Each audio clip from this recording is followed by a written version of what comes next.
power. People wey suppose talk through to power don't off mic. And if we talk, now 500,000 they go summer us, call them hate speech. But fear not, Maiyegun don't come.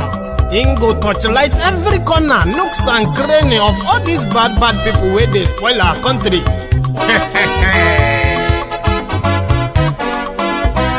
So my people make we laugh, oh, yo, yo.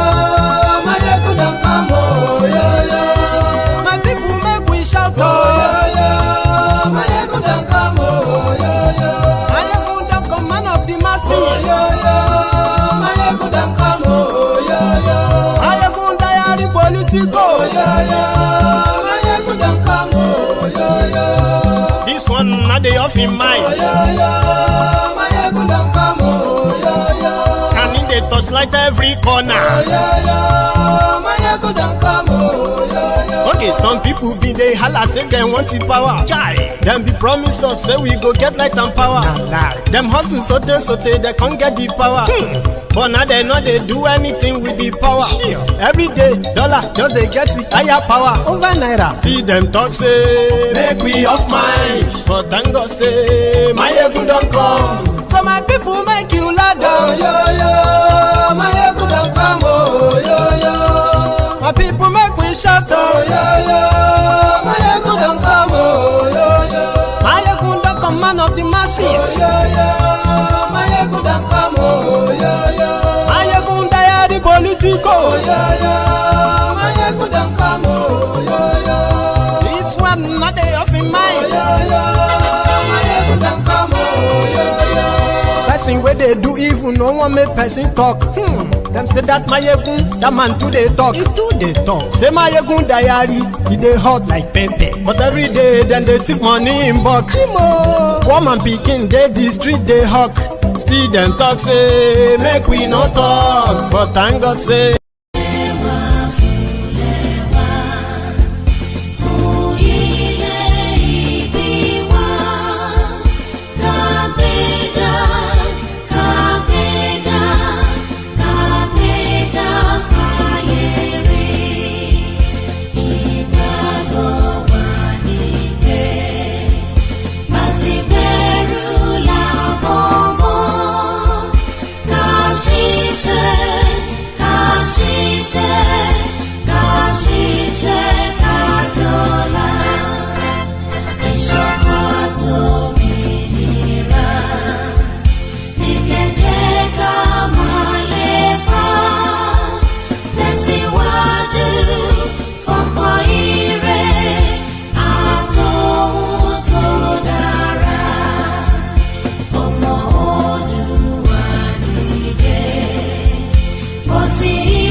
Good evening to you. Good afternoon to you. Good morning to you from wherever you're watching from. This is Maiyegun Live. Àṣírí ọ̀jẹ̀lú kì í bò níbẹ̀ o. Bó bá ṣe eré, àní Maiyegun máa wí. Thank you for joining me. Ó sì tún ṣe eré, wàá gbọ́ níbẹ̀ o. Maiyegun diary Politico. Godfatherism. In the whole of Akwa Ibom, the number of witches and wizards that we have presently, not everybody can talk about that. Because this is a serious power.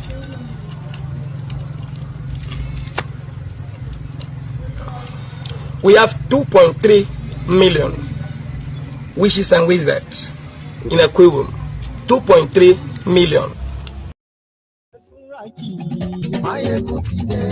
We'll come back to talk about that. Share the broadcast. Invite your friends. Invite your not so friendly friends. In fact, invite the Nigerian civil servants. Maybe they haven't seen this. Nigeria is broke. and it will touch everybody. It will touch everybody one by one before everyone comes to reality that, oh boy, it will touch everybody. Whether now witches and wizards they do them. They tell me say population of the entire Akwa Ibom is 3.92 million people, which means that if 2.3 million are witches and wizards, wahala day. But we'll come back to that. So this is a serious matter. When I say Nigeria is broke, yes, it may sound kind of pedestrian to many, but you should also know what is the after effect or the consequences of that, and who pays when Nigeria is broke. Start with many of you actually put in some work called government agents. It starts with you. A circular sent out by the finance department, you know what I mean? Finance and account of a department, especially the police. They sent this out. They said, envisage delay in payment of December 2021 salary. A cautionary advice. Due to the current trends of shortfall in budgetary allocations and its attendant effects on payment of salaries in recent times across various MDA. You know, MDAs are called ministries, departments, and agencies, okay? So the management wish to regrettably inform all staff that there might be an envisaged delay in payment of December 2021 salary in the center. Accordingly, all staff are advised to be cautious in spending their November 2021 salary and to make provisions for Christmas celebration therefrom. 2, it is noteworthy that while it is important to issue this advice, staff are hereby assured that the center is doing everything within its capacity to forestall unnecessary delays. The content of this circular should be treated with seriousness it deserves. Don't worry, Dr. S.A. Adegoke, I go help you explain to them the seriousness. You are in big trouble. Let's use layman explanation. Nigeria has borrowed itself out of existence, and all thanks to Buhari and APC, Egbekegbe. You might want to ask yourselves, where is the money going to before the money stopped coming in? Well, most of your money goes into funding what is called recurrent expenditures. Recurrent expenditures are expenditures like building 14-bed clinic, VIP clinic with 21 billion naira, or renovating the National Assembly with 130 billion naira, and then funding the lifestyle of people who are less than 1,000 with almost 500 billion naira. Also, you know, this is where your money goes to in a nutshell. All right. Now you have run out of money. They said 33% of you are unemployed. Put that into number as well for you to understand the context very well. Put that unemployment percentage into a figure and let's work with it. 33%, some said no, Maiyegun, it's actually about 40%. Some said, Maiyegun, it's more than 70%. Let us use their own statistic to explain to you the calamity where they come. So, no be only December salary, you know, go collect. Now, so go they skip. I will explain. Now, a broke country who now goes borrowing and has a population of 200 million, where 40% of them are unemployed. They put that into a figure for us, and it actually came to 83 million people unemployed. 83 million people, 8 and 3 million. Really? Now, a country that is broke and this workforce continue to dwindle, people who pay tax continue to reduce, and the economic power of the people, they continue to take that away through the devaluation of your money. All this still come back to you. Now, it has now gotten to a stage that the government, whenever your government make 100 naira, they have to use like 99 naira to service the gbese they are borrowing, the money they are borrowing. That comes back to you, which simply means more businesses will be forced to pay more taxes. Well, few businesses, so to say. So as the money dwindles, so with the free flow of the salary or gauta, you know, whether Nigeria make money, Nigeria no make money, I go collect my own salary, is about to get to you. And it's coming this December. So I just thought you should know. Nigeria is broke. Nigeria is broke. We talk about, it's not to your own criminal leaders. Because, yeah, Nigeria is broke. Nigeria is broke because of them. So today in Lagos, they brought Buhari to Lagos, right? And in order to renew their allegiance and what have you, because it is like playing your last card. Let me say this to you, some of you who probably should know. The reason that is left for Tinubu and gang, that they are still stomaching a lot of denigration that they have been meted with since they parlayed with this Buhari and gang. The only thing that they are waiting for is the opportunity to become the next president. That will be the consolation for what they planned when they went into an alliance with Buhari and gang. So in order to continue to renew that, whatever is going on, whatever everyone is facing down south, up north, everywhere in Nigeria, they just have to stand behind the devil. So they brought him to Lagos. He said Baba Akonde wrote a book. Yesterday was Laya Muhammad's 70th birthday. Someone told me to, Maiyegun, are you not going to go live? Let us wish Maiyegun, I mean, let's wish Laya Muhammad happy birthday. I was like, come on, you know. But again, they brought Buhari to Lagos, even though 35 Nigerians were burned to ashes on Monday, 4 days ago. From Abuja to Sokoto, that might be too kind of dangerous and far. So he was in Lagos. And the Lagosians, they were there to tell him that they love him. You know why? Because since Nigeria, since the creation of Nigeria, according to Tinubu and gang in Lagos, yeah, there is nobody that has loved Nigeria the way Buhari has loved Nigeria. And they are solidly behind him, solidly, strongly. But I've just told you why. And you also know why they are not really trusted. Because same reason why they are pretending to agree with him or agree with them and what is going on right now in Nigeria is because of the consolation they are waiting to get.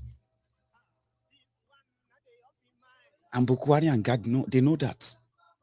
But it's better that way. So they brought him to Lagos and they told him that they love him. They love him. We love you because you love Nigeria. Ask yourselves, now so then they treat something with person love. Look at Nigeria and look at the lovers of Nigeria. Is that how to treat something you love? Well, again,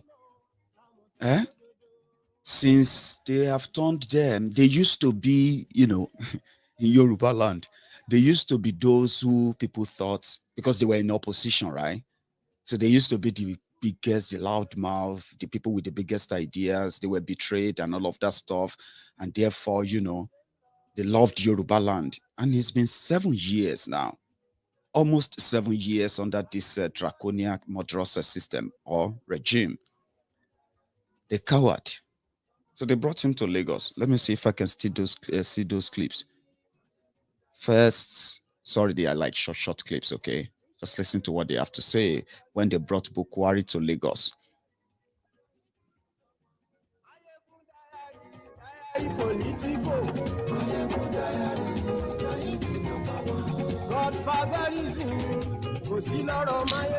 Well, that was the airport. Then they called, I think it was Stephen Integrity. It should be. Asiwaju Bola Ahmed Tinubu. A round of applause for him, ladies and gentlemen.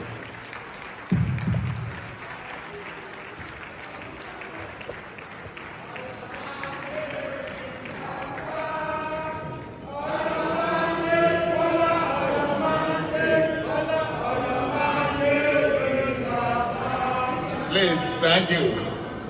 Thank you. Bisi Akonde, the former governor of Osun State, wrote a book. And the book is about democracy and Nigeria. Well, about his life too. So Tifnumbu had some add-on. The connection I share with Chief Bisi Akonde is long-standing and broad. We have been fellow travelers in the struggle for democracy and progressive governance. We also share similar background in accounting and finance. We both honed our accounting skill in oil companies. Chief Bisi Akonde in British Petroleum, I myself in ExxonMobil, before our foray into politics. The book, my participations. There's a lot, but I'm just going to give you the jara. Then the money queen himself, he also has something to say about the youth in Lagos. So, where is that? It is common knowledge that Akande was the victim, along with other AD governors, of a diabolical double cross. I think that was where they were taking a diss at Obasanjo. I'll come back to that. Integrity. On page 400 of his book, he wrote, and I quote, "I never gave to or demanded bribe from anyone all my life," unquote. A perfect gentleman, a perfect public officer. There is a famous Hausa saying, I quote, "Labarin zuciya a tambayi fuska."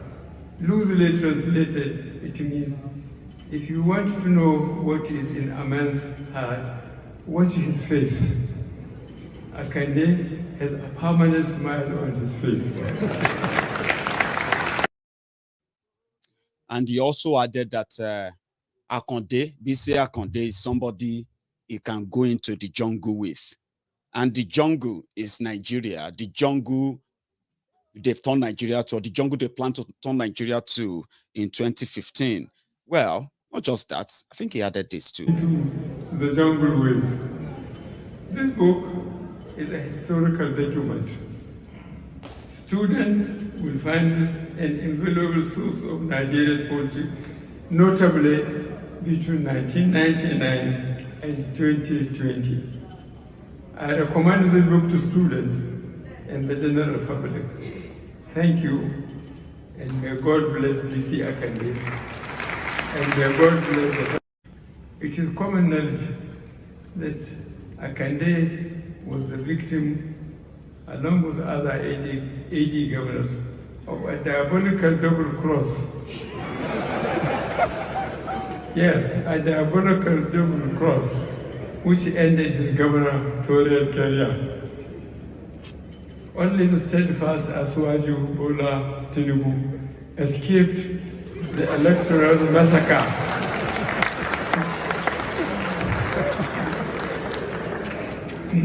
Only the steadfast Asiwaju Bola Tinubu escaped the electoral massacre masterminded by President Obasanjo. Desperately. That's what they did in Lagos today. Then they took him to commissioned boats, made in Nigeria boats. Then they were back to Abuja. But while all that was going on, 15 people were massacred. 15 worshippers were massacred in a church in Niger State. I think I have a name here. Let's see. 15 people. There's also a commissioner, a Kaduna commissioner that was also assassinated. They said he was assassinated by the bandits in his own house. So as they were all in Lagos, laughing. So the area is called the Bare Village, Maiyegun local government area of Niger State. 15 worshippers in the church slaughtered, killed by the terrorists. And then just same way they did on Monday when they slaughtered travelers. They set them all ablaze. So those who came out of the fire, who ran out of the van, they were being shot, and those were the ones that were like first in outside the bus. 42 people set ablaze in the bus. Why? Right? So it is so unfortunate. However, there is this other part which talks about the injustice. Just like Nnamdi Kanu, Igboho, and so many people who are being persecuted by Nigerian government using their judicial system, their police and the rest. Harassing, brutalizing, assaulting, even killing Nigerians who have taken a different stand to what this criminal government quite dear, Sowore was in court yesterday. And this is in continuation of his fight. As Nigeria continue to say they are holding him in Abuja because they are investigating him and his connection to terrorism, which they have not been able to actually prove anything. They took his phone. So the court said they should give him back his phone. And then the court also awarded the 2 million naira in damages against the same DSS. It is the same DSS that the court awarded a penalty of damages of 20.2 billion naira. In the case of Igboho, right now they are running away from courts in Abia, where Nnamdi Kanu is challenging them for the same thing, infringing on his fundamental human rights. The assault, the torture, the brutalization, even the killings of people around them. These are being challenged because of the brutality of a criminal government you have in Nigeria. So Sowore continue to fight through their legal system. And it's been a torturous 4 years, if we have to pick it from where it all started from. And another 3 years after the 2019 shambolic election. So Sowore put something together I would like to share with you. Just a reminder.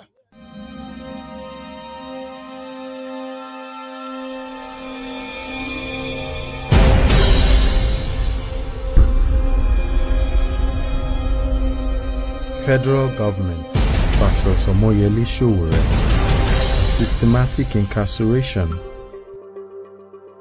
Since his unlawful abduction in the midnight of August 3rd, 2019 by Nigeria's Department of State Services, DSS, it has been an unending web of confusion among the state actors.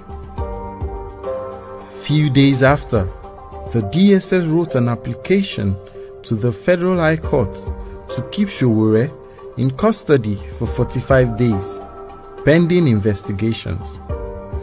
This application was granted by the court, headed by Justice Taiwo.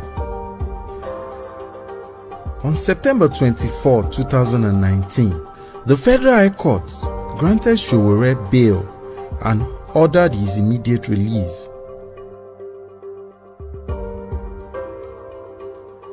But the DSS disobeyed the court order and refused to release Sowore. In response to this, Sowore's legal team filed a notice of contempt of court against the DSS. Few days later, Sowore was rearraigned. He pleaded not guilty on all charges and was granted bail by Justice Ijoma Ojukwu. The bail conditions was the sum of 100 million naira, his international passport, restricted movement to Abuja only, and indefinite press gag. On November 6, 2019, Justice Ijeoma Ojukwu gave release order to the DSS and fixed February 11, 2020 as the next adjourned date for the trial. On December 4, 2019, after meeting the new bail conditions, Omoyele Sowore was granted bail. Interestingly, Sowore was violently rearrested at the court by the DSS on December 6, 2019.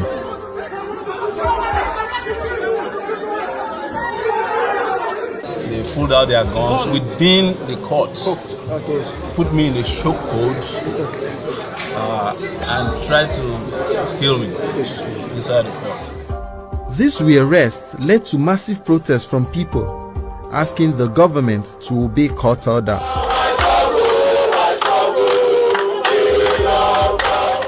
Justice Inyang Ekwo fixed December 23rd for hearing dates from the DSS and the Attorney General of the Federation to argue why Sowore should not be released.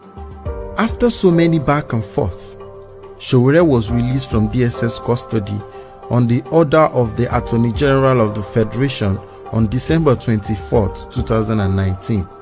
But he remains restricted to Abuja and his international passport was seized. In February 2020, the Office of the Attorney General of the Federation took over Sowore's case and amended the charges to rearrange Sowore and Olawale Bakare. The judge ordered federal government to pay 200,000 as the cost to the defendant for the frivolous application for adjournment as the case was adjourned to February 13, 2020. On February 13, 2020, at the hearing, the court adjourned the case yet again to March 11th, 12th and 13th, 2020 for lack of video evidence by the prosecution team. At this point, it was evident the government had no case and was wasting public resources to keep the case going. On March 11, 2020, the trend continues yet again as prosecution failed to produce witness statements to the defendant. The case was adjourned till April 1st, 2020. The trial was further delayed because of the global COVID-19 pandemic. Sowore's trial was scheduled to resume in October 2020, but did not because of COVID concerns. The court stated that it would be impossible to restrict social distancing measures because too many individuals had showed up to watch the proceedings. When the case resumed in December 11, 2020, the court rejected an application filed by the government to be allowed to mask all witnesses that are billed to testify against Sowore. Again, the court adjourned the case to January 25th, February 4th and 5th, 2021. On January 25th, 2021, the case was then stalled because of the death of a judge at the Abeokuta division. On February 4th, 2021, the court awarded 150,000 naira against Olawale Bakare, the co-defendant of Sowore. The court also declined to revoke Sowore's bail as requested by the government. The case was then adjourned till April 28th and 29th, 2021. In April, the trial could not hold because the judicial workers were on strike. When the case restarted in July, Justice Ijeoma Ojukwu would no longer preside over the case. She was transferred to Cross River State and would no longer continue, although she would continue with other cases. On November 15, 2021, Sowore was supposed to take a fresh plea before Justice Obiora Egwuatu, who has just been assigned the case, but again, the case was adjourned till March 2022. It has been over 2 years and the wait is still on. government continues to waste resources to hold an innocent man against his will. We hope justice will one day prevail. Hope.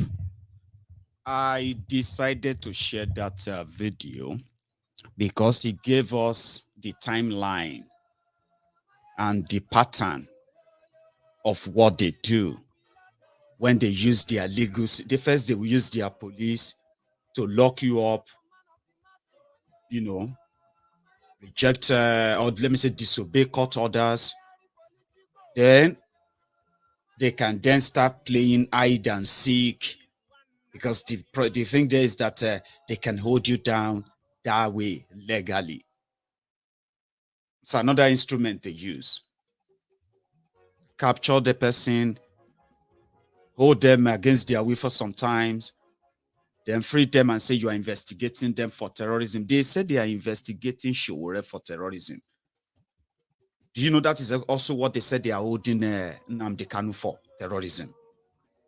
Do you know that is what they declared Igboho wanted for? Terrorism. What do all these people have in common? If I may ask you, what do you think they all have in common? They all disagree with the system, the current rigged system of Nigeria. They all disagree. That's what they have in common. And if you look at the Nnamdi Kanu's case as well, it's the same pattern. On the day of court appearance, they may tell you that the lawyer is not feeling fine. He didn't show up. Prosecution lawyer didn't come. Oh, they didn't have fuel in their cars to bring the defendant to court. All these are mechanisms. Then until they can put together stringent bail conditions, just same pattern, no justice.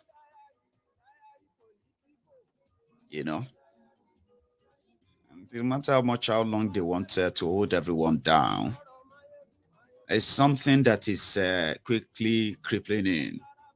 Even Sheikh Gumi, Sheikh Gumi, just came out 2 days ago and he said, ladies and gentlemen, Mukadam ati everybody, you no longer represent the Fulani terrorists anymore.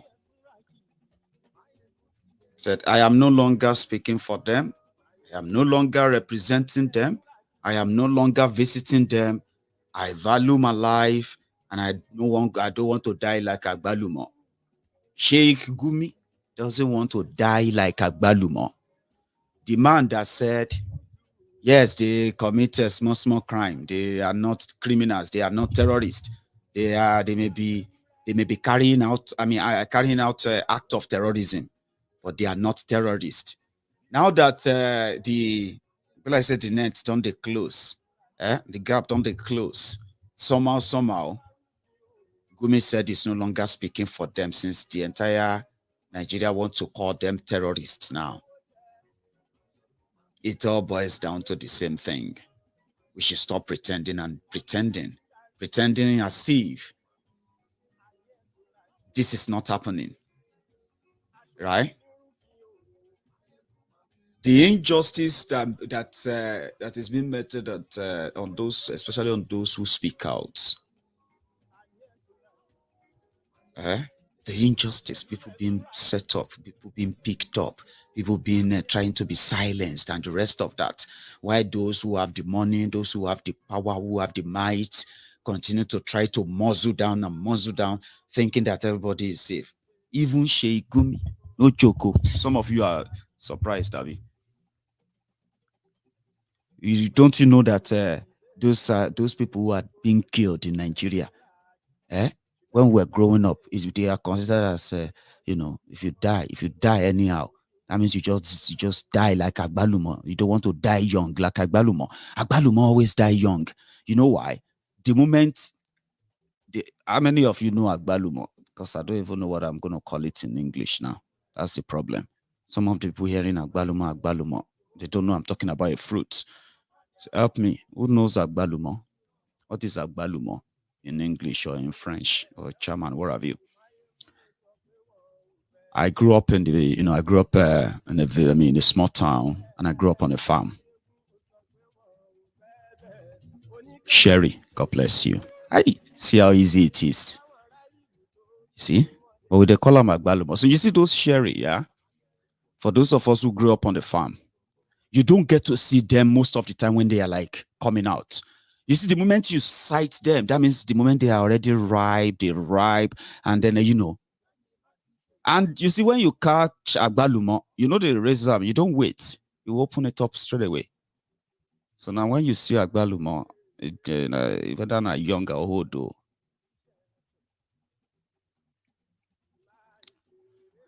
that's what you can call what is happening to people in Nigeria. How do you explain it? How? 42 people burnt alive, 15 people killed inside a church, 65 people kidnapped, 4 people killed inside the church, where they've released them, by the way, right? 33 soldiers killed in a space of 1 year by terrorists. Just yesterday, now, well, it's not even yesterday, today, they are just telling us that the Nigerian army, they rescued Nigerian police, 20 policemen from terrorists in Yobe. I told you yesterday that the Boko Haram terrorists, the bandits, the Fulani terrorists, they have taken over Yobe and the community in Yobe, including the police station. They removed the Nigerian flag there. They put their own flag.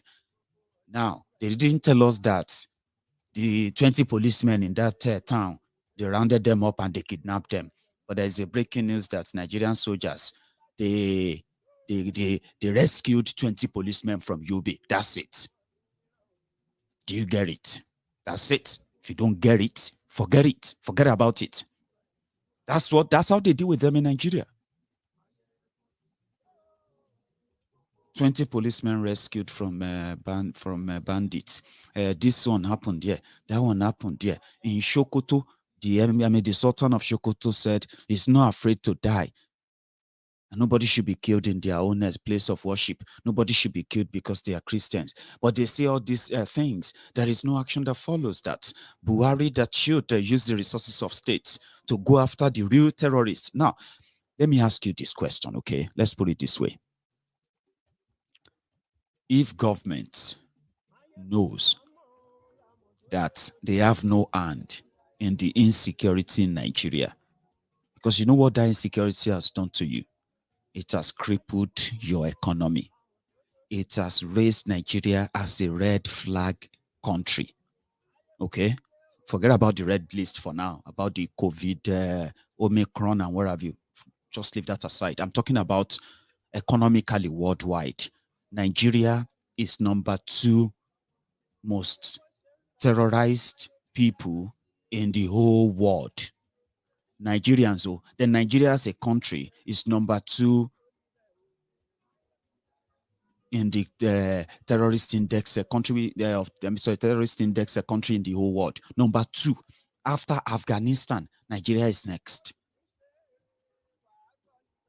right?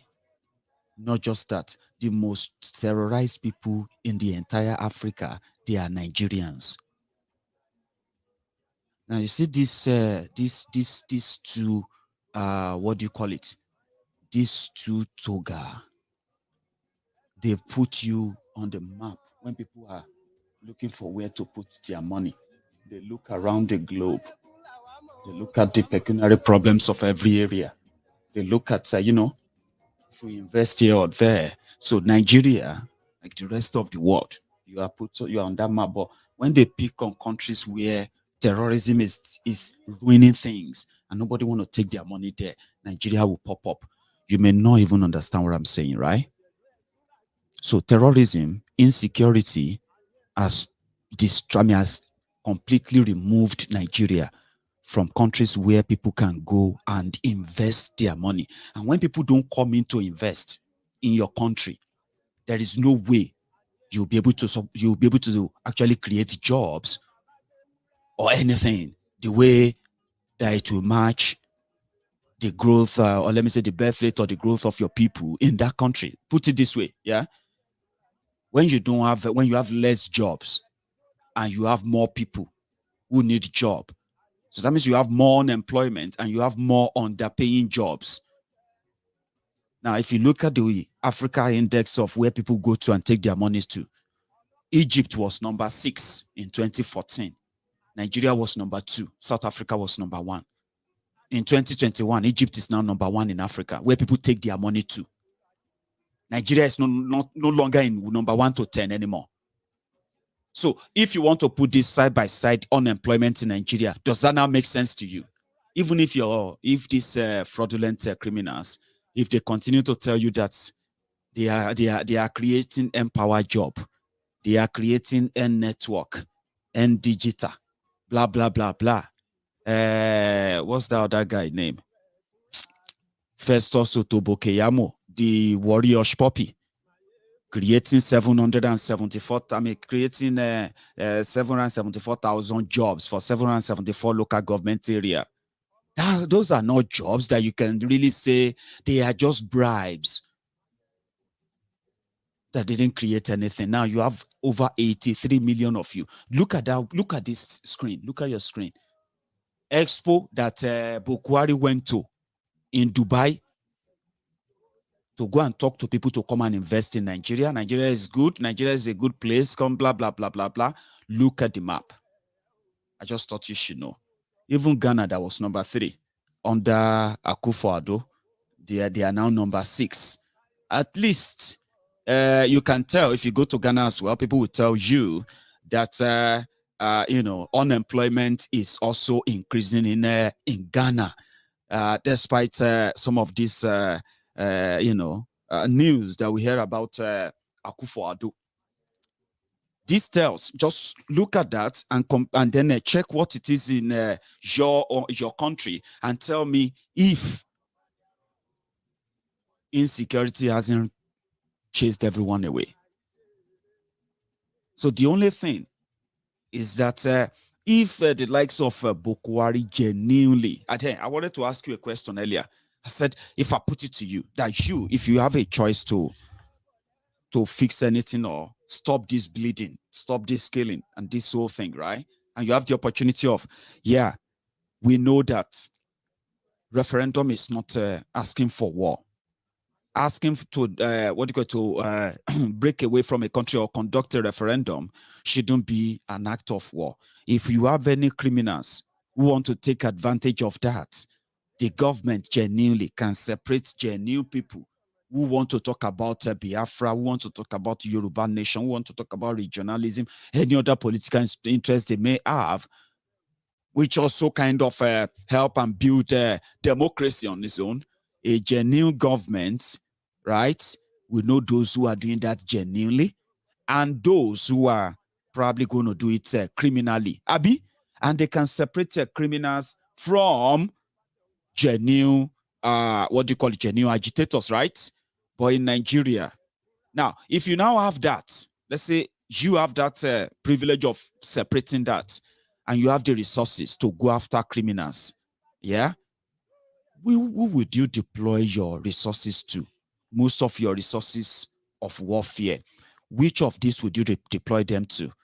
Against terrorists who have vowed to Islamize Nigeria, and until that is done, until they use the sword or Quran to dip their Quran in the sea, in the southern Nigeria, until every part of Nigeria is ruled by their own type of Islam. And don't pretend about this, okay? Because that was the genesis of this whole thing.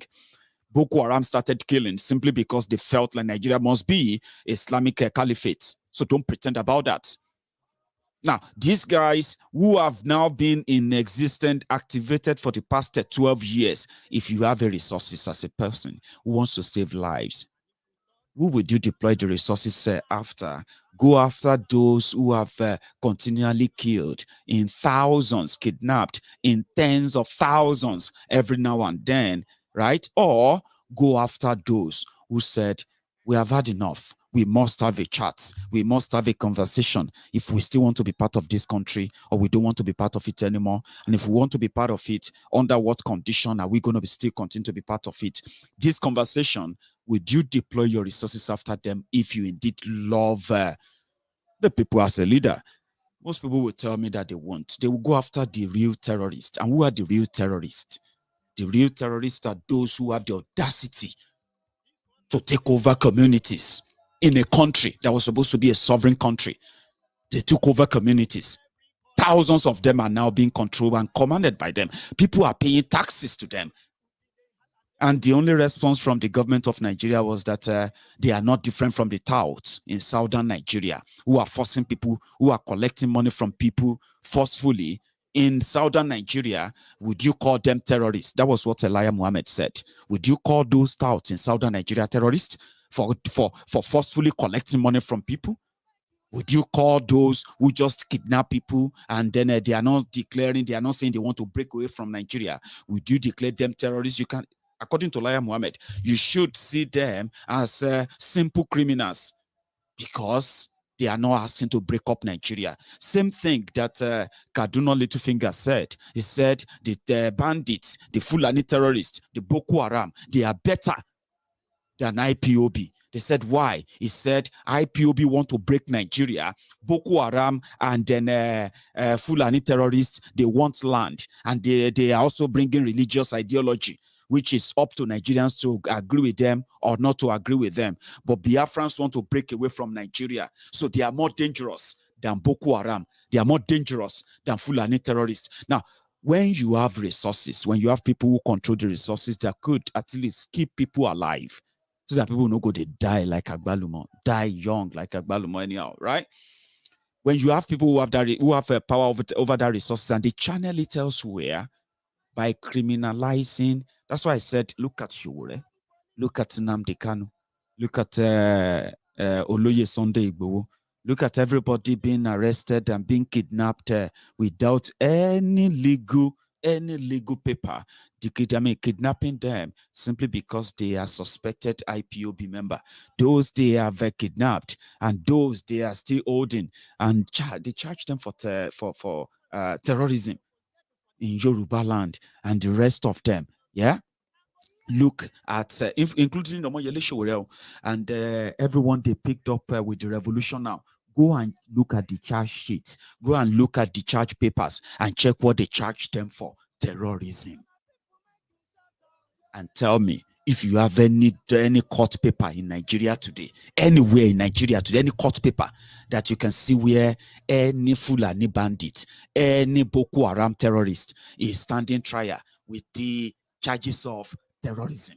If you can see one for me, I would be so glad that for once something I've done so much to see, researched and looked for everywhere, but I couldn't find any. Somebody else could find it. I'm throwing that to you now. If you can tell me if you have seen any in anywhere, it is the same pattern.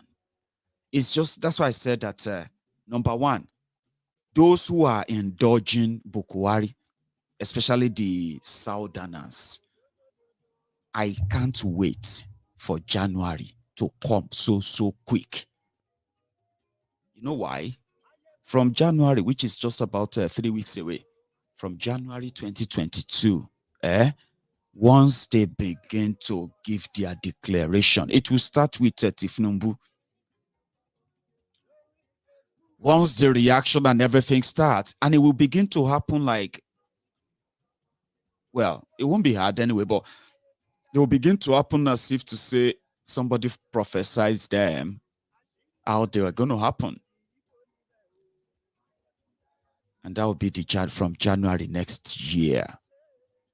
Some of you who are kind of being optimistic on the side that maybe, just maybe, you know, something may happen.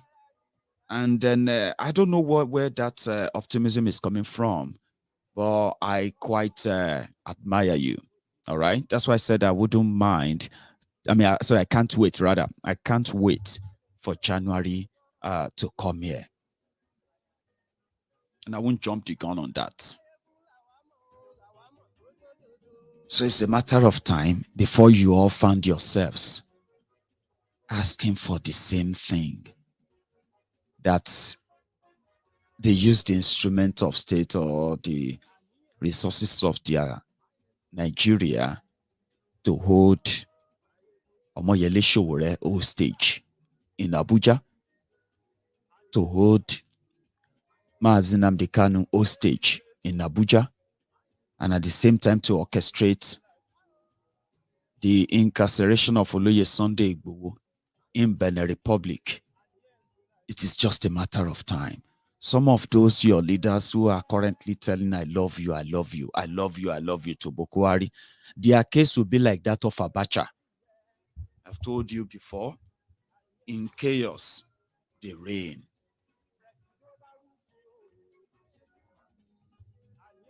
I'm going to tell you again.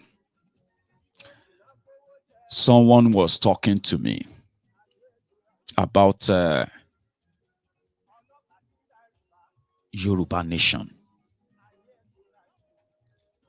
and the people behind the Yoruba Nation advocacy.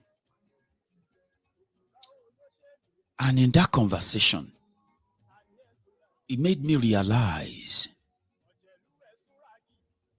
that, you see, Oloye Sunday Igboho's case is going to be a big eye-opener to so many of us. And it is already becoming one, especially the events that led to the emergence of Oloye Sunday Igboho in the struggle for the defense of Yoruba Nation, and how they took it and what it has turned to, and why most of what they tell us about his detention in Benin Republic are mostly not true. Someone was talking to me about that earlier today. Not because it is the first time, but it's pretty much the last time somebody like me would be so naive about the intention of people, especially when you say you are fighting for liberation of people who have been subjected to untoward generational hardship that has now created the future generation limitation and the rest of that. And this is completely a masked stuff. Sorry if I'm speaking in a way that you are like, what is Maiyegun talking about? I don't understand. You're talking about Igboho or you're talking about Yoruba Nation? I'm talking about both. That's why I said January should come so quick, so that most of what we know that continue to contribute to the brick wall we have been meeting on the issue of Oloye Sunday Igboho, the personal vendetta, personal beef, and the rest of that, and all those personal clashes. Some of them you heard from Ninas, and you have been hearing the accusation and counter accusations. And I'm like, you know what? Maybe we would also wait till January until more comes out. You know why?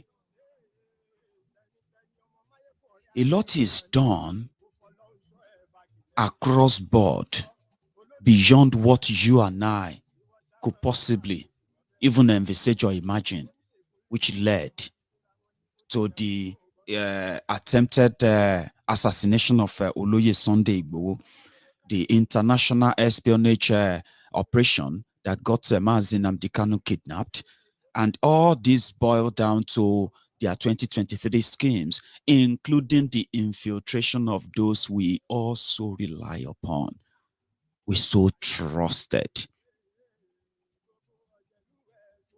until now. So you remember when I raised the alarm?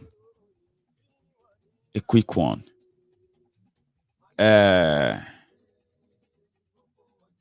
Just a moment, sorry. I am reading a comment on there just before I continue, because there's something I want to add.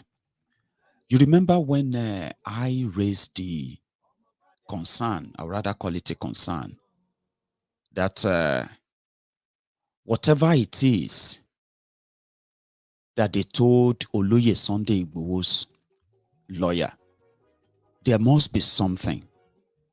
There must be something that Benin Republic said, oh, this is what we are investigating him for now. This is why we are still holding him.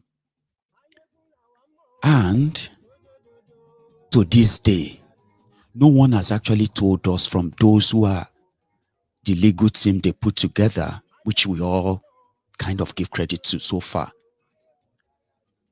But there's something in Yoruba, there's something they call Onshemi, Ongbami. Báwo la ṣe ń dúpẹ́ lọ́wọ́ ẹni tó ń ṣe ni, tó tún gbà ni.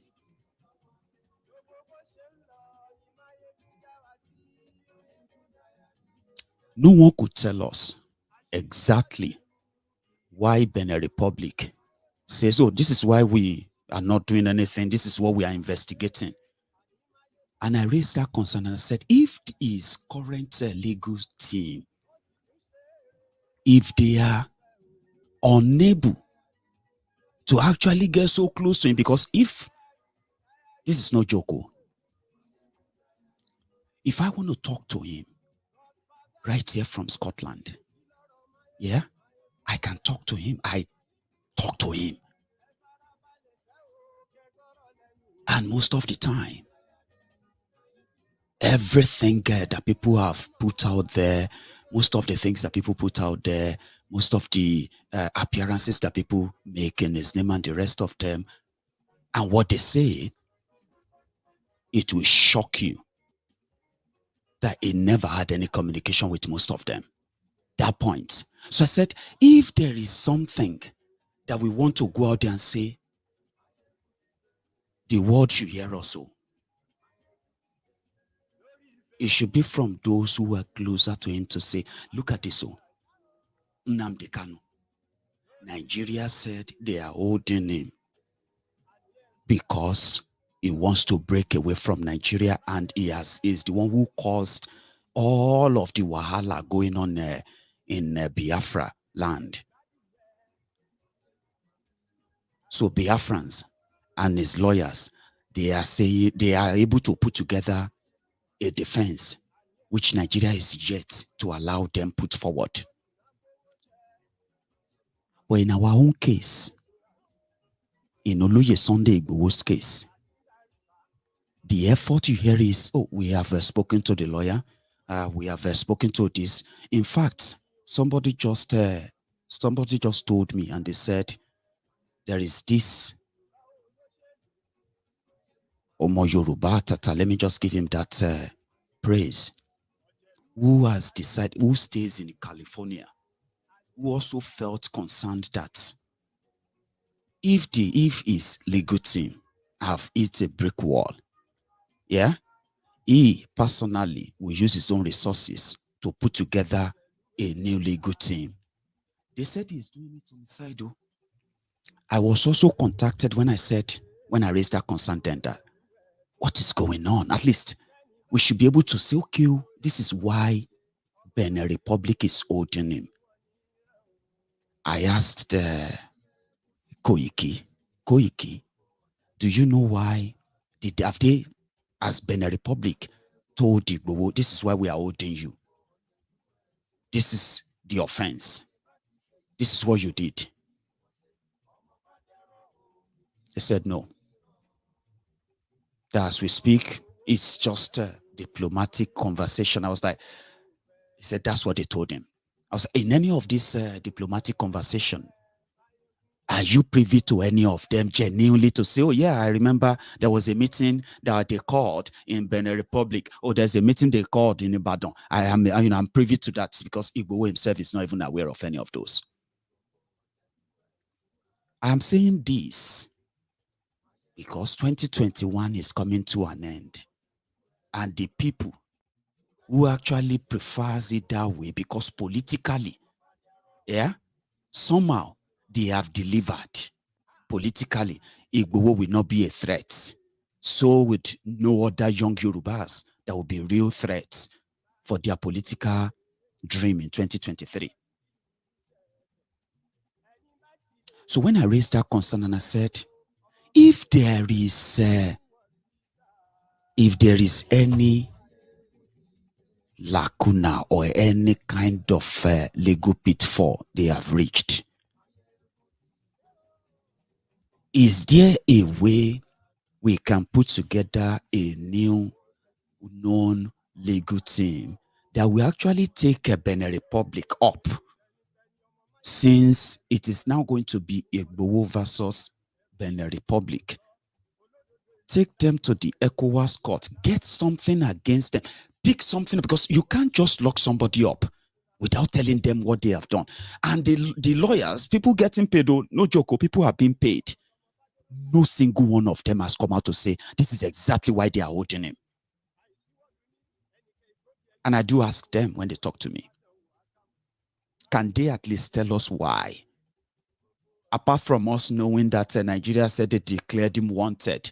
If Nigeria declared him wanted, and in the same Nigeria, there is a court judgment against the people who killed people in his house, the same judgment is still there. They haven't even lifted that up. So if the same Benin Republic that declared him wanted, that's why they are holding him, yeah? Is the same Benin Republic unable to read in English that a court in Nigeria has, somebody should be able to do that legally. That's the reason why I raised the concern the last time. But ladies and gentlemen, the moment like the one I'm doing right now, the moment I drop that statement, oh boy, people just went to work. I didn't know that so many people have opened shop on Igboho, Yoruba Nation, and all this. I am not ready to call anybody out yet, but I am more concerned about the man that gave up everything just to tell you and I that we can still save ourselves, save our land, and save whatever it is coming our way, whatever it is we need ourselves. He gave everything up. He has everything. He could probably just be enjoying himself like any of you. If you know waiting I done here, the moment I raised that, I didn't know that they opened shop on top Igboho. I didn't know that many people open shop on top Yoruba Nation like that. No wonder somebody actually told a friend that, I can't wait to meet Maiyegun. You see that Maiyegun and Koiki, those guys, they said they have built mansions in Nigeria. Those guys have made millions from Yoruba Nation. I'm like, what in hell? Maiyegun's diary Politico. It is not Maiyegun's diary Yoruba Nation. It is not Maiyegun's diary Biafra. It is not Maiyegun's diary Arewa. It is Maiyegun's diary Politico. You know that? I didn't know. The moment I raised that concern, that can we try something else? Can people actually press the neck of Benin Republic? No. No, some told me, by the way, no, Maiyegun, we are doing everything. We have paid these people. We have paid that people. We are now meeting with these people. We are meeting with that people. We are discussing about this. We are making some arrangements and all of that. And then behind all of that is actually what everyone is keeping.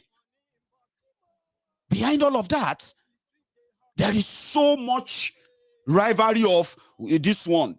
This one is collecting money because they are collecting lawyers for Igboho. This one is collecting money because they are collecting lawyers for Igboho. That one is raising money. Everybody is raising money. Whatever it is. Now, the moment Maiyegun said something about it, hey, this guy don't enter. This one self won't make, people like say this one won't make big money. And I made it very clear. I said my concern is not because I want to compete with those who have been doing it, because we have to say thank you to them. And if we feel like they are not giving us the report or the result we want, we can ask them if they need help. We can raise concerns. And I directed it straight to Ilanomo Odua. I said, Ilanomo Odua is the umbrella body. I can imagine other bodies under Ilanomo Odua. I can imagine other advocacy and so many other advocate group. I support everybody. I am just Maiyegun, that guy. Oh boy, I didn't know that they actually opened the conversation about me. They did this, they did that. But that's not actually my concern. I was concerned that if these lawyers, they have been, the lawyer, what's it, Afolabi, what's be that lawyer from Benin Republic. That one has become a superstar. Talking about Igboho, talking about this, talking about absolute nothing. Guess what? They are getting paid.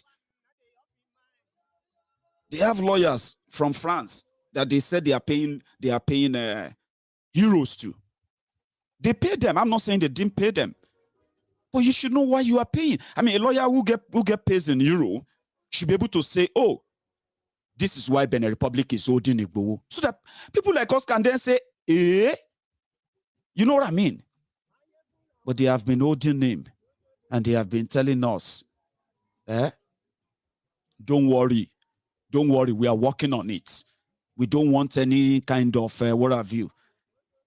And listen, I know all of you are watching me. I know you are watching me again. This is not me trying to. I know they do all this social media fight or what have you. I am just so concerned because Oloye Sunday Igboho is not just any other person. To myself as well. I didn't admire him from distance. I had a close encounter with him. We actually have a little bit of a close-up enough on several things. But when it comes to this particular one, if I have any ways or any means of making it better, because it doesn't deserve what is going on. So if you need help and they're asking for a better way out, somebody who is bold enough, legal team that are bold enough that they can walk straight into Benin Republic courts, Benin Republic's Attorney General's office, Benin Republic's High Court, go straight in there and ask them to give them the record of why they are holding Igboho. That's what I expect to happen now. But what we are seeing right now is a high-profile political game. And for those who have made a lot of money from Yoruba Nation, made a lot of money from Igboho, free Igboho, and what have you, asking us to actually do something to free Igboho. Nobody say they talk, say make go make your money. You have your friends who give you money for Igboho.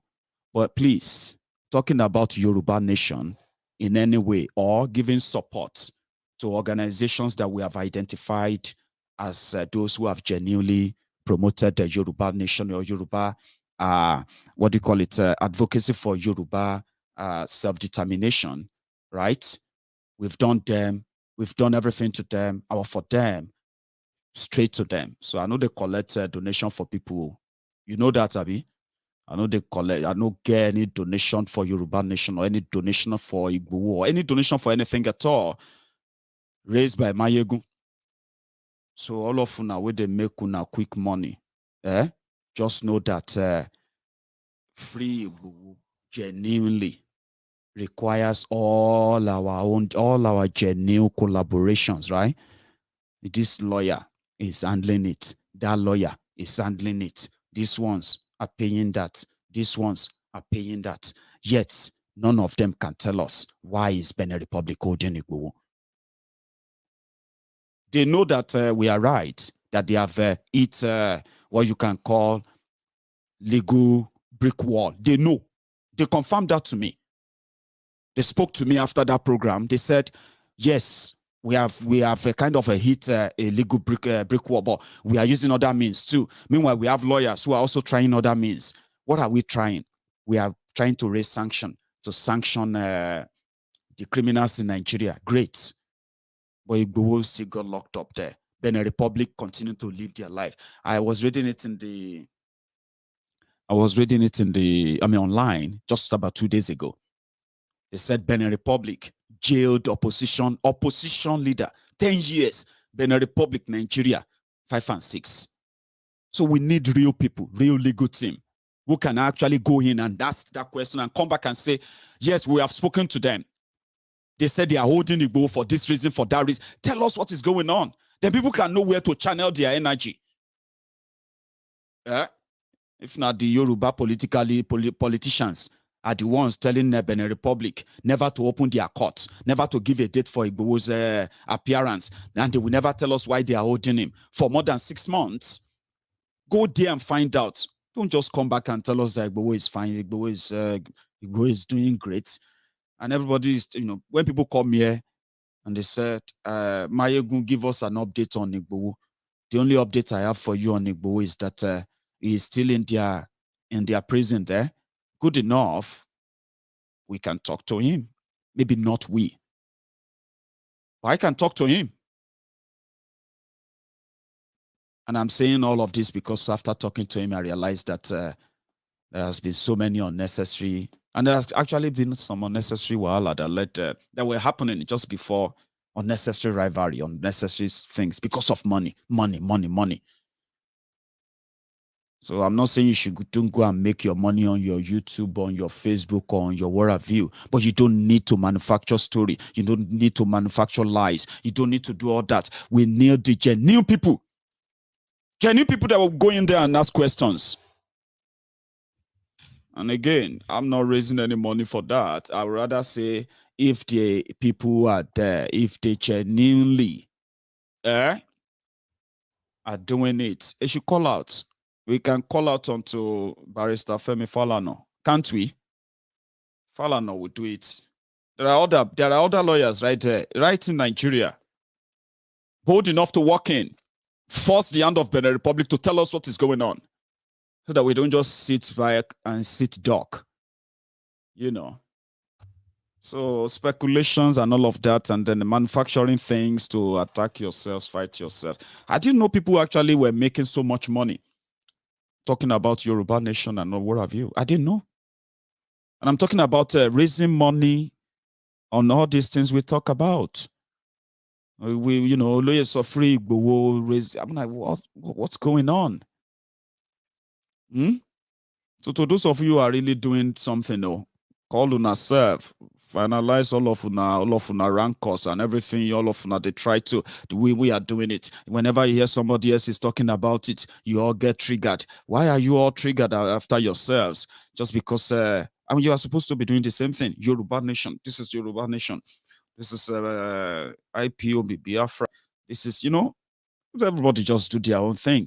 The reason why I don't join groups anymore, the reason why I don't join an association, I don't join organization, I don't join anything anymore is because I tried it, I ran it, but trust me, Nigerians.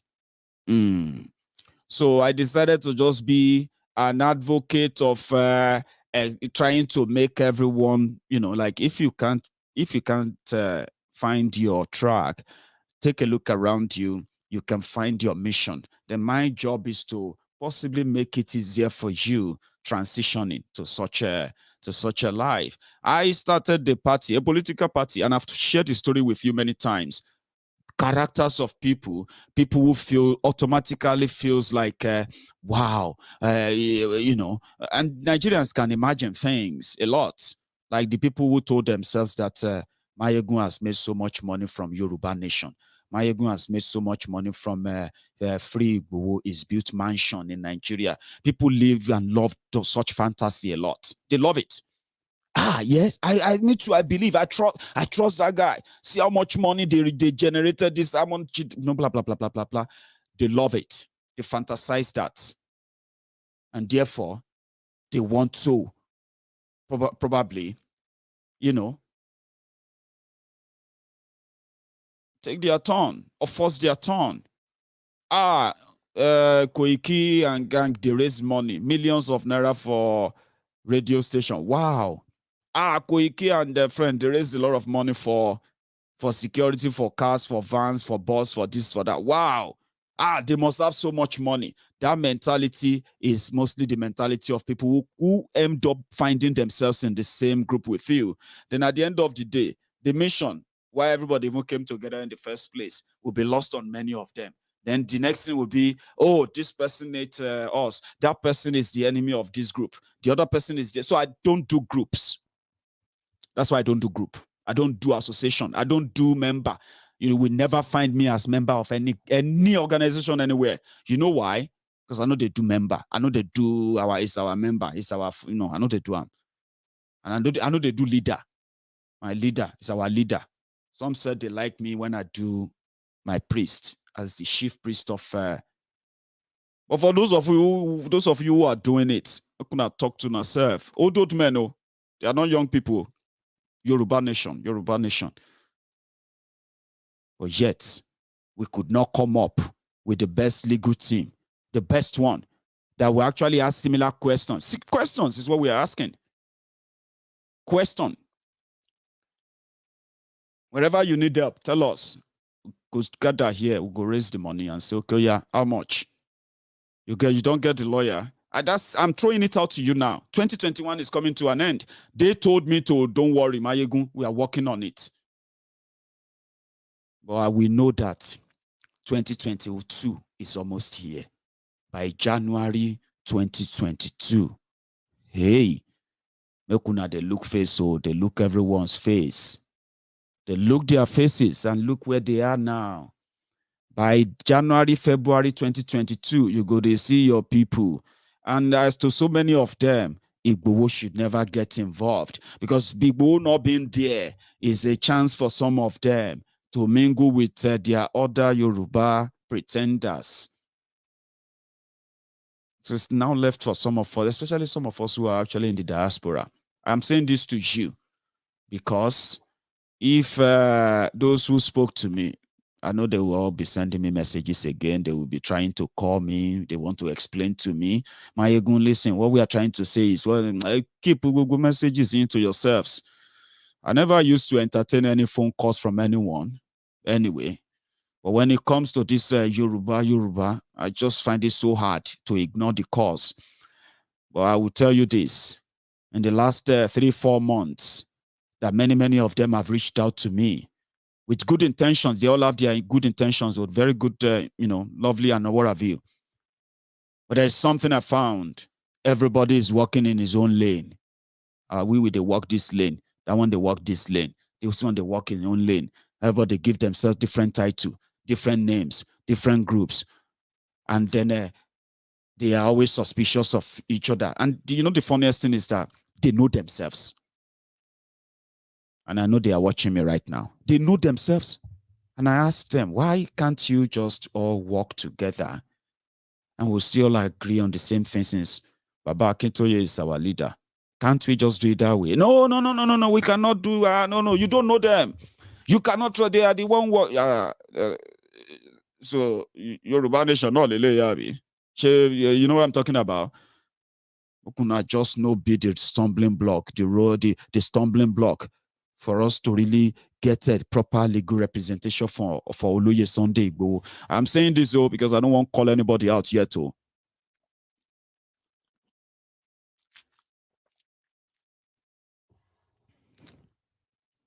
I don't want to call anyone out. Oh, 2021 is coming to an end. My friends continue to ask me, what are you doing about what are we going to do to free Oloye Sunday Igboho? So we might have to take it upon ourselves. Yeah, we might have to. I mean, if we feel like this is not working, we can do it. And I'm saying it again. All of you who are actually in charge, all of you, our leaders in different groups, all of you now, we're there everywhere, all over the world. Remember it tonight, right?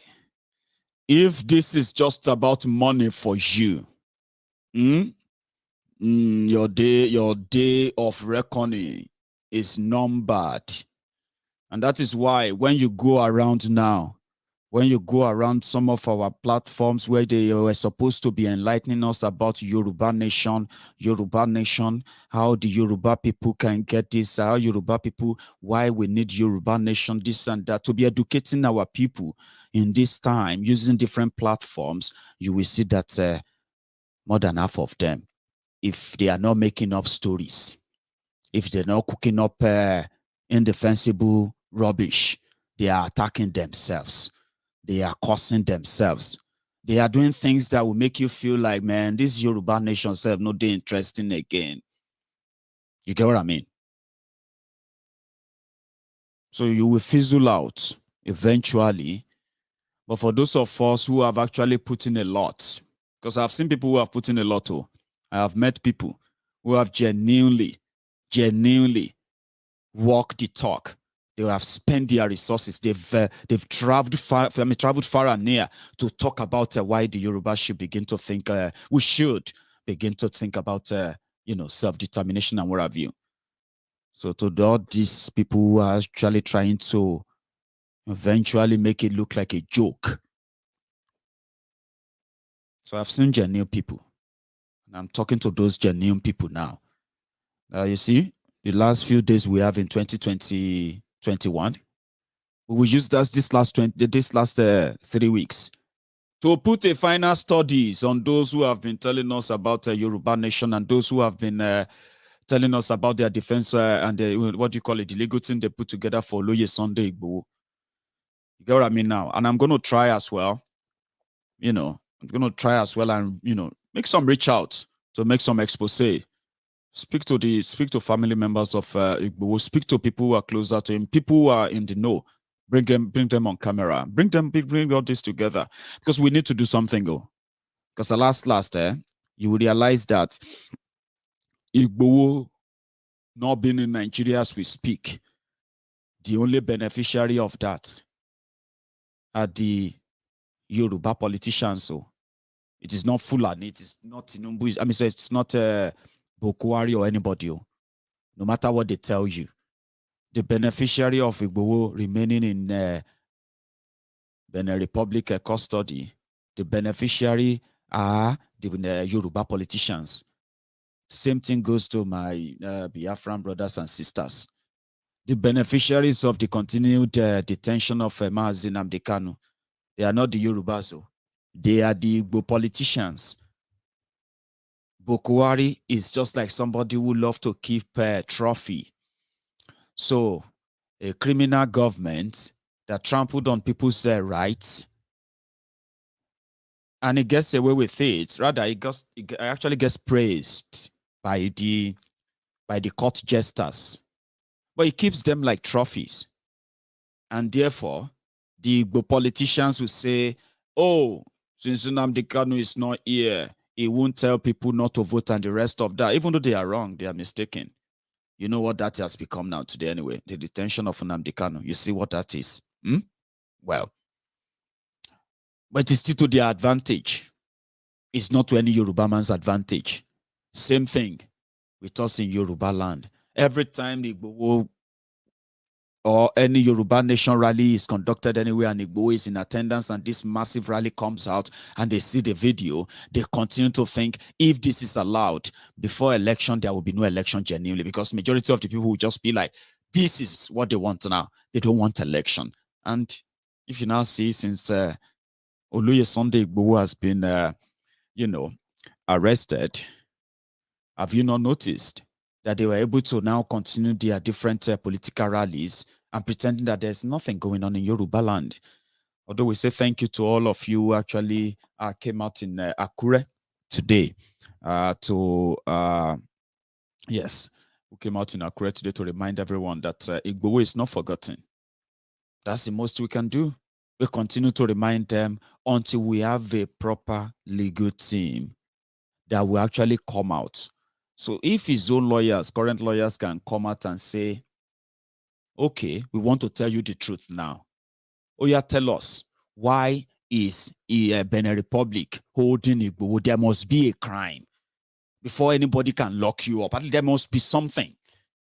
So if they come out tomorrow and tell us, okay, they are holding him for this reason, we can then say, okay, what have you done then to probably demand for a court appearance? Give us the timeline of what you have done. Have you written them? At least show us that you have written their courts many times. Show us that you have written their legal system or their legal department, anything that you need to write. Show us that you have written their president as a lawyer. These are the things you can do as a lawyer for somebody like, an activist like Oloye Sunday Igboho. Those are the things that we expect them to be putting into the public. So people will not be saying, they are holding him. They are holding him because of this. When this whole thing started, though, when this thing started in July, remember, I was able to give you the background step by step of what was happening, the day he was stopped, the day he appeared in court, everything. You were all able to say, okay, this is the reason why you. Until they said, oh, they got to the last judge. The last judge said, oh, they didn't tell him. No, we are not investigating him because he is traveling through Benin Republic or because he's declared wanted by Nigeria. We arrested him for something different. So I have to send him back to prison. That was what his lawyer told us. In since July, that was what his lawyer told us. He said that the judge said, and that is the judge that should say, okay, you should go or you should go to prison. Now they got to that one and he said, no, they didn't tell you. I was like, tell me what? Oh, we are not charging you for because Nigeria is looking for you. No, that's not why. We are charging you for something different. So I want them to investigate it. And that lawyer actually played a smart one on all of us. Honestly speaking, every time I remember that interview, I feel angry. A lawyer faced the judge. Oloye Sunday Igboho was there in July 2021. They were both there. And the judge said, oh, sorry, we are not investigating him because Nigeria declared him wanted. Okay, why are you investigating him? Oh, we are investigating him for something different. I'm going to send you back to the first judge. So investigating him for what? No, I'm sending you to the first judge. And the guy just came out and he told us that they are sending the case back to the first judge. It is that first judge that will now look at the case. He will investigate and he will now give us a date. Like the guy just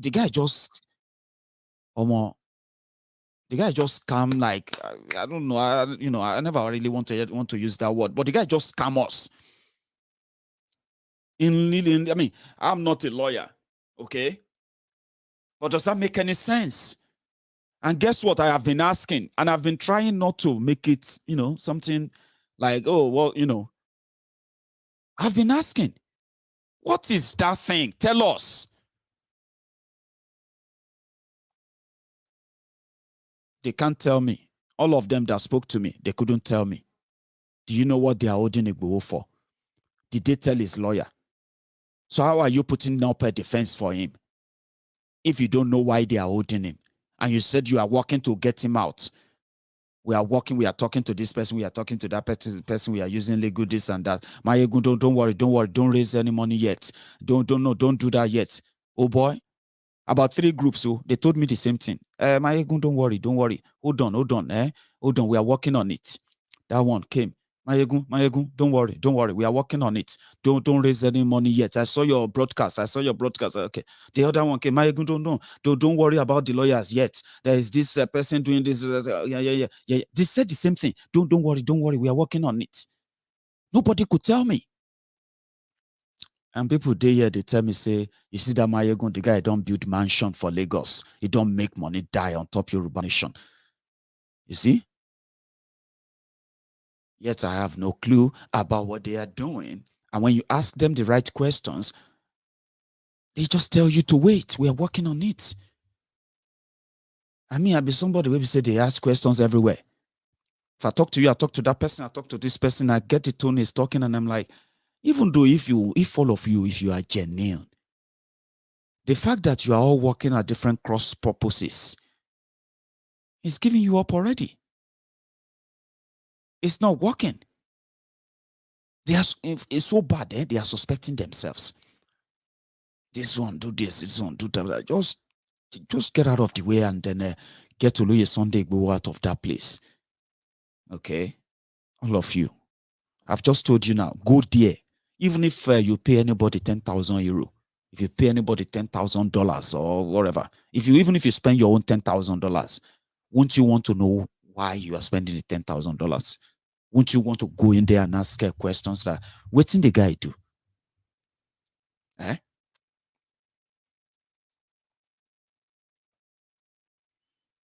So people go out there, they make up stories, and they told me, they said, Maiyegun, they did a program on you. The day you said that Oloye Sunday Igboho's legal team and the rest of them should tell us if we need to hire somebody who can actually take up the case enough to take Benin Republic up. I said, why would anybody do broadcast on me? To waiting be my own. That's, Baba, you don't know, say you want spoil business. The moment where you talk, say you want raise money, you want do this, you want do that.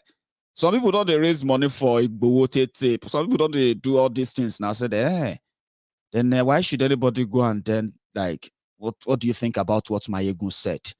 So I know they do social media fights. I know they do this thing. Instead of me to do social media fight with anybody, I'll come back with newly coined names for all of them, then smash them up, then forget about them. But Igboho is involved, okay?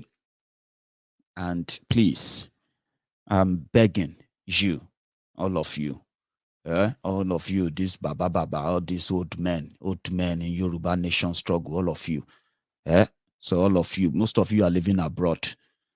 Wherever it is, that is your real intention, because all of them are the accusing ourselves. This one, I didn't know that they actually had their own beef against Igboho because they raise money for security. You see that money they sent to they raised for getting buses, getting Okada, getting all these things for those who goes into the rallies or those who go into the forest and those who actually do the real security job behind the scene that they are not really, popularized and all of that. You see, when they raise that money, many people who are doing Yoruba Nation, they are already angry that you raise money online. You wanna raise how much? 10 million, I'll be 15 million. How much you wanna raised? Wanna raise that much money? You can't give them to Igboho. Which level now? They have been doing Yoruba Nation for the past 3 years. We have been spending our money, and you raise such money and you give it to somebody just because he's talking about security. All of them I don't know. That's why I said I don't want to call people out. It's all this politics, all this game, all of them they play behind the scene simply because Igboho has always kind of been a threat to some extent that you are somehow happy to see him go. So it's no longer out there to be saying, America, London, Europe, everywhere. Therefore, Russia, see how Igboho is not there today now. And then it might be a good business for some of you. So I don't want to call you out. I'm just saying it to you, all of you directly now. All this nonsense game. Kuna kotam. All of you. And if you don't, we'll give you to the rest of for the rest of the year.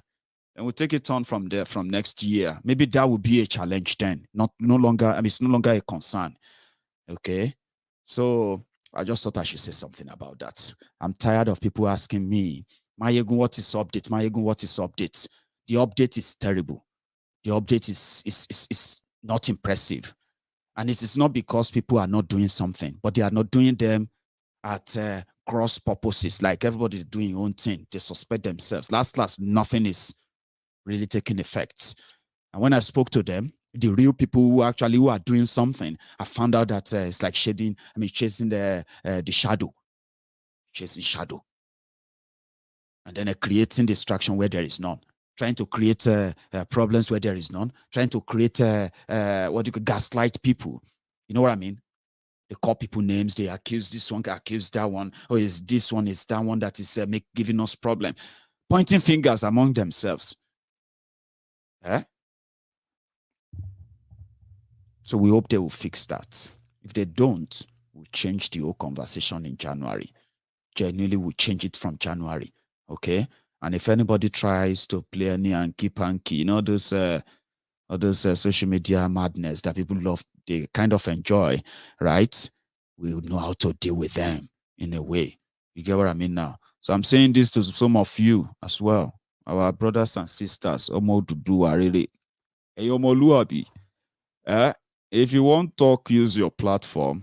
There's a lot you can tell us about why Yoruba deserves our own country, why Yorubas. And you know, you should be doing that to convince so many other people who are still not here, neither here nor there. You know what I mean now? So if you do that for us, that will be contributing to the progress of the Yoruba nation. Do that for us.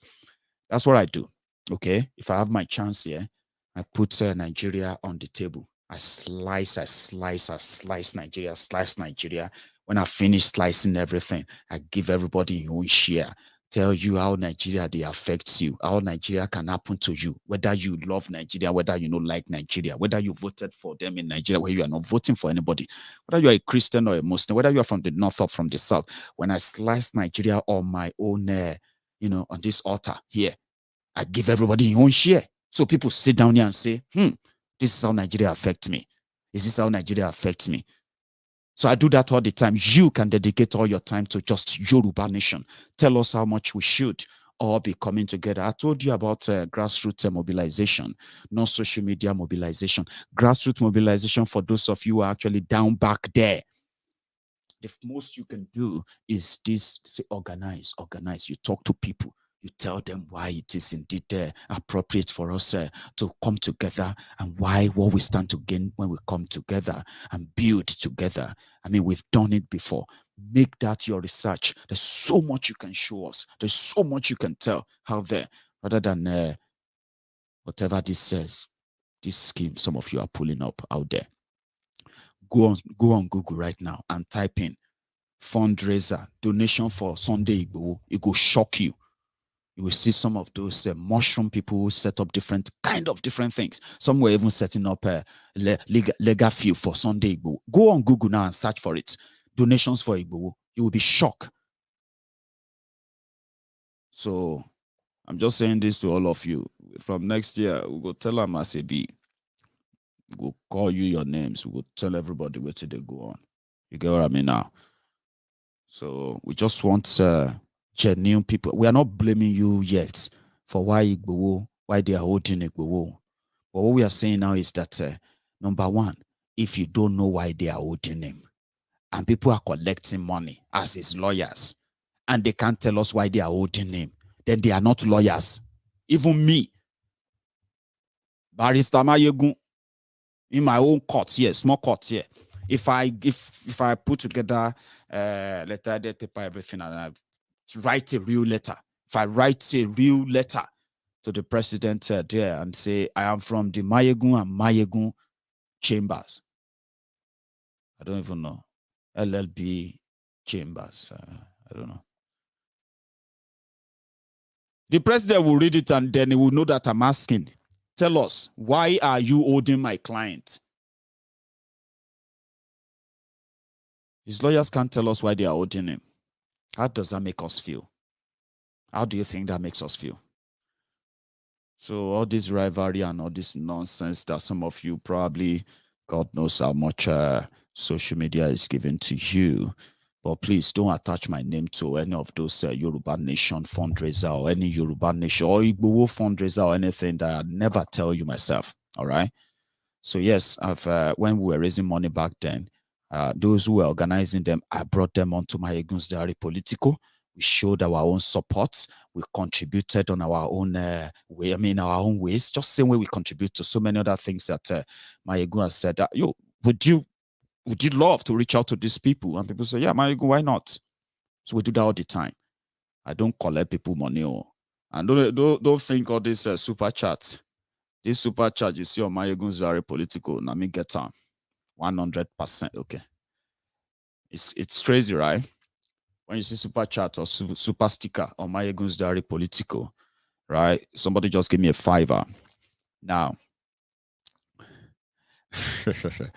you see yourself, who be that? Kamzi. Who is Kamzi? Don't worry. Kazim, I'll deal with Kamsi later. So if somebody give me $5, right? Out of the $5, YouTube will give me $2.60. Is that what you spend in America? Cents, dollars and cents, right? So, and that comes to me. That is mine as a content creator. Okay. So, and I don't fancy house or big mansion like some of you have been projecting. Okay. But even though I've used my platform to raise a lot of money, supporting different causes, because I've got good friends who does that with me. All right. But I am not somebody who fancy big houses, fancy cars and all of that stuff. All right. So I haven't built a mansion anywhere because I don't need one. I don't live in Nigeria. Therefore, I don't need a house in Nigeria. So if you see anything out there, that's some of these wearies, they are everywhere. Some of these wearies are projecting. It is simply because somehow there is going to be a day that we will call the day of reckoning. Okay, all of you making those dirty money and what have you, don't worry. You will be taken care of. Time will take care of you. So we hope that those who have hidden behind the curtains most of the time to put their, to put their stunts, put their diplomatic stamp, full stamp, and think it's working for them. You see the difference between here and there. Let's say not T here, there, T, and that T stands for time. To those of you who are still loading on, because wherever hope you are building in Nigeria, whatever return you are expecting from your investment in Nigeria, yeah,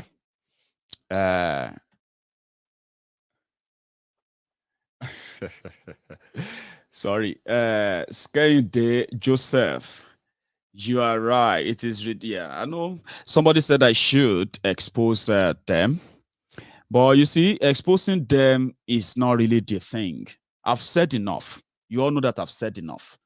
Enough to tell you that there's so much that is not right. All right? And there are people who have monetized that. They may not see it as a bad thing.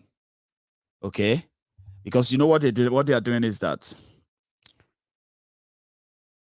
because the situation has put them in a position of trust that people can say, oh, I'm going to give you, is it about Igboho? Oh yeah, I'll give money. Oh, is it about Yoruba Nation? Oh, I'll give you money.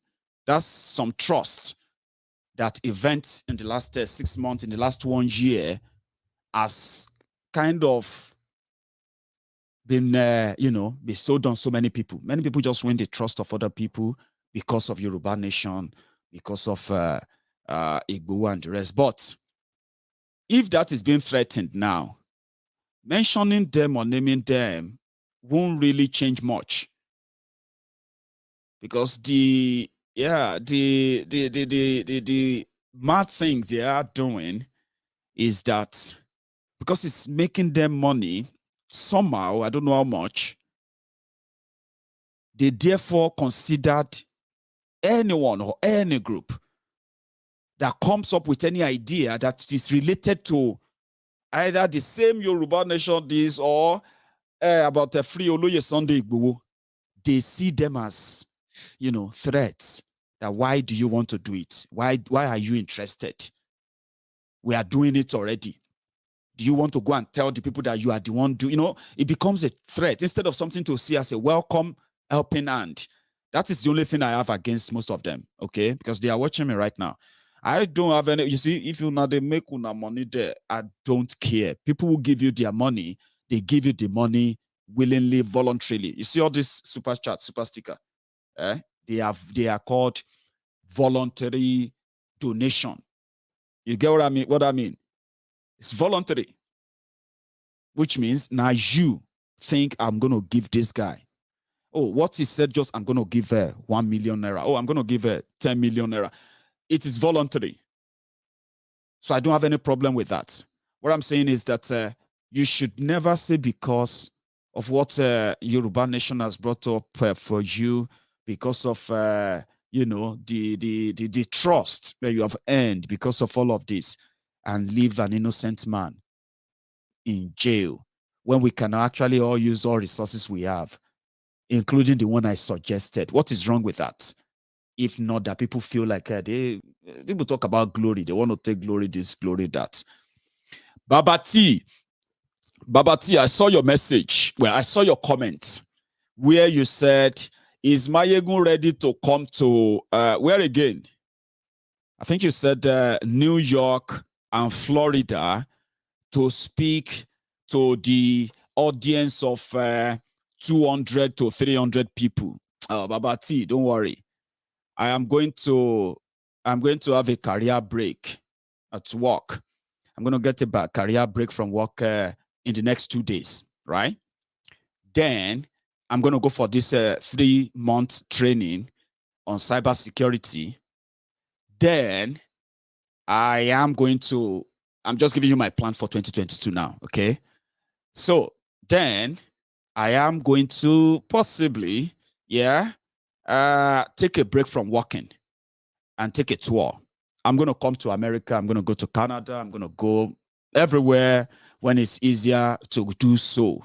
So, Babati, I saw your message or your comments, and hopefully we will make that happen. I want to do that physically. I don't want to speak to 1,000 people, 2,000 people on YouTube or wherever you only. I want to speak to 2,000 people in a hall. I want to stand before you and speak directly to you. I mean, directly to you, where you know that it doesn't even need to write anything down. I don't have to write anything down because I can, if you can enjoy me here, you are going to even love it more when I am not here. So, Babati, I beg, no wait till next year. Call out these mofos, the years, milking Igboho and using his name to make money. I won't worry. I'm with you. Naming them is actually will be a good thing, but come on. This is Maiyegun's Diary Politico for now. The intention is not to go after them. The intention is to tell them that whatever it is they are doing to help us bring Oloye Sunday Igboho out, I love it when they do it legally. Well, any other things they are doing, of course, they have till the end of December 2021. By the 1st of New Year, I think it will be really, really a good thing to do, right? To take this up in a different way. And I have my way that I've already been discussing with people, okay? Trust. Then, Yinka, thank you very much for your super chat as well. Great. Check out Yinka Adeyemi on Substack.com. It's not behind the firewall. Read and promote. It's called Writing Focuses on Self-Determination. For those of you who probably have seen this on your screen, you can give that a shot. Check Yinka Adeyemi on Substack.com.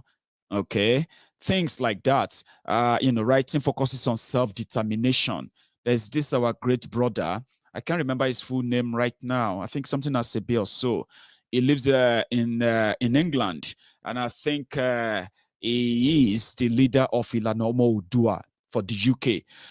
This kind of arrangement where people get to meet one-on-one, community organizing, so to say, right?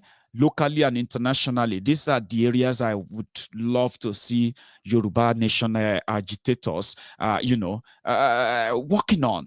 I want to see that the communities built here in the UK. I've been invited to the IPOB meeting in Glasgow. I missed the last one. They forgot to invite me. So eventually they have told me now that they want me to be at their next meeting. I will be there, here in Glasgow. We have those who have also been organizing Ilana Omo Oodua meetings in Manchester, in Liverpool, in London, right? All you need to do is just look out there. We have good writers. Many of you are great writers, articles, good researchers, good writers. Write something about self-determination, please. publish them in local and international media, okay? Get them over there in Nigeria. Let them publish them about self-determination, researches, videos, contents that help promote the ideology. You see all of this, they are more potent and more powerful than the weapons, the bullets, the guns that some people would rather want us to quickly chase and go after, okay? So, Yinka, thank you very much for that. I've got Peter Man. Oh, Peter Man. Those are the veterans. Peter Man said, please, Maiyegun, on your world tour, I beg, no go Kenya. I no one see your face for DSS jail, I beg. We love you too much.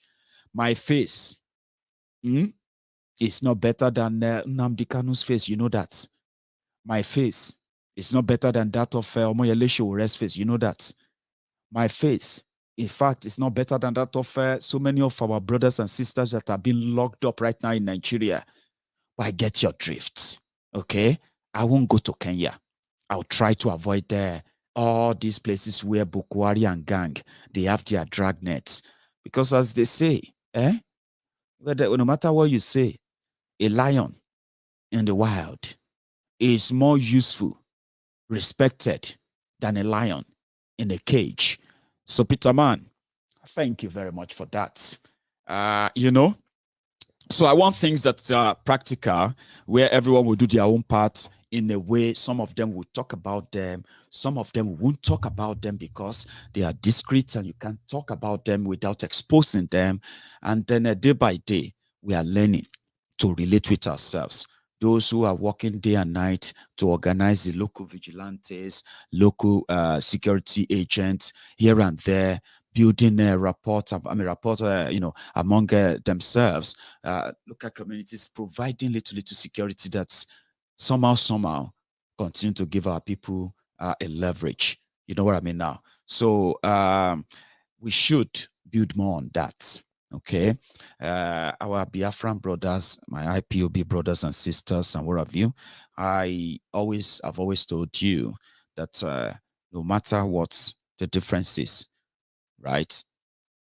If I should come up here every now and then to tell you all that is going on inside the struggle for Yoruba nation and what have you, it is not going to help anybody.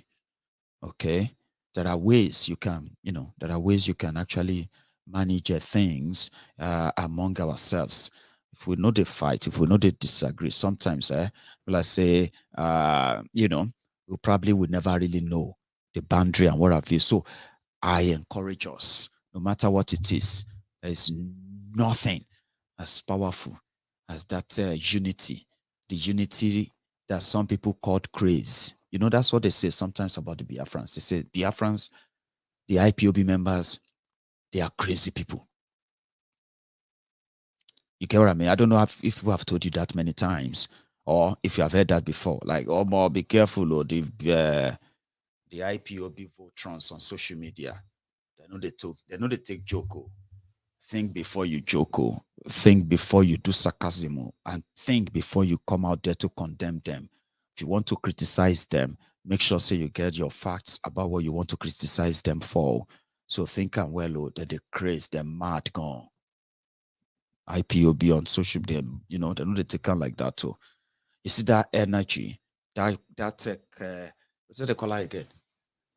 Camaraderie, brotherhood, something that just one united vision drives Biafra. That you should always remember that. I will say again, tearing yourselves apart and tearing yourselves down, as we are seeing every now and then, no matter what you see it as, there's a time you put a break on some things.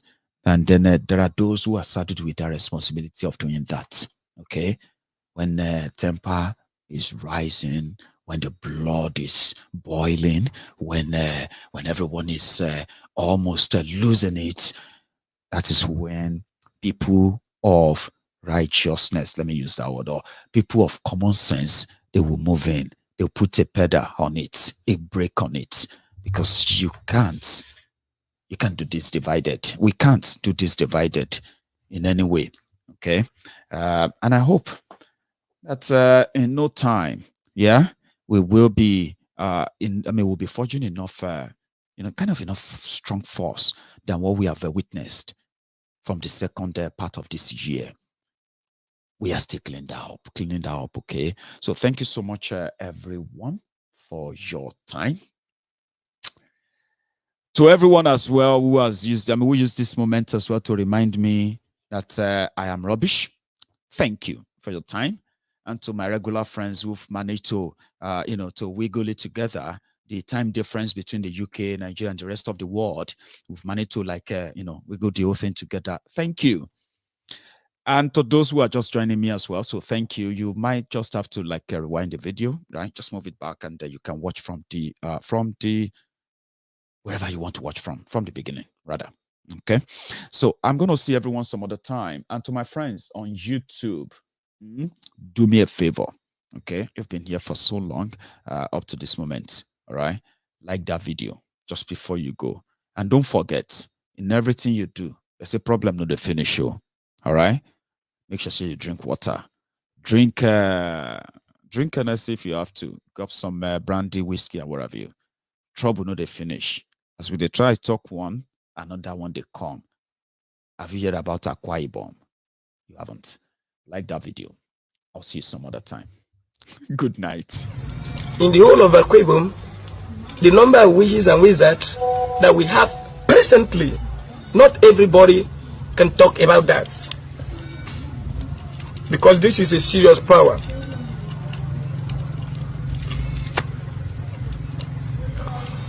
We have 2.3 million witches and wizards in Akwa Ibom. 2.3 million.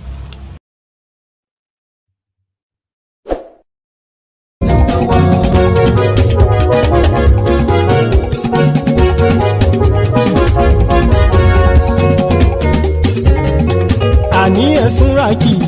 Maiyegun ti dé. Maiyegun ti dé. Ọ̀jẹ̀lú ẹ̀sùn ràkì. Maiyegun ti dé. Àní ẹ̀sùn ràkì. Maiyegun ti dé. Lórí Facebook. Maiyegun ti dé. Àní ẹ̀sùn ràkì. Maiyegun ti dé. Lórí YouTube. Maiyegun ti dé. Àní ẹ̀sùn ràkì. Maiyegun ti dé. Bọ́ba bá gbé wúrẹ́. Àní ẹ̀sùn ràkì. Maiyegun ti dé. Ijó ìgbádùn yẹ.